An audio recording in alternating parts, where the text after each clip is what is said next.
You know, we know that the NHS has been hemorrhaging money, it's been hemorrhaging trust, and it's been hemorrhaging staff. And only now have both of them come out to talk about it. Do you think they've missed a chance by not talking about it before?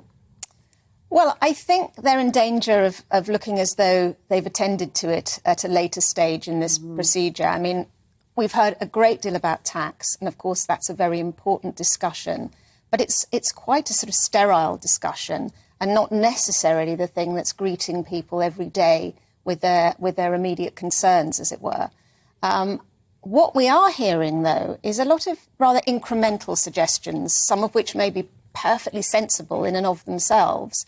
But there's no sense of an overall vision for the long-term direction of the NHS.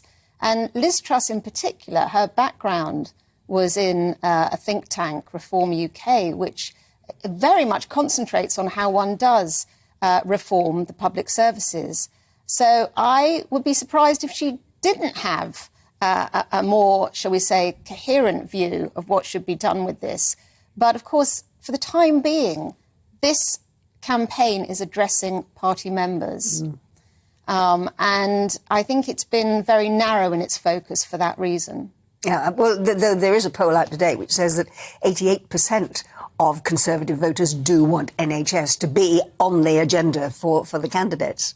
Yes, absolutely. And why wouldn't they? Yeah. But I also feel that they should be bold at this moment because, surprisingly in many ways, given what the country has been through over the last 2 years, we started off 2 years ago with people standing outside their houses clapping, didn't we, for the NHS?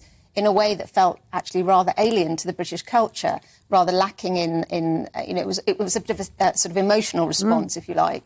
But I think we've seen now a sort of a turning in people's opinion about the NHS. It's not held with quite the same unquestioning reverence that it always has done. So there is an opportunity now for thoughtful people to be laying out longer-term prognosis for the NHS.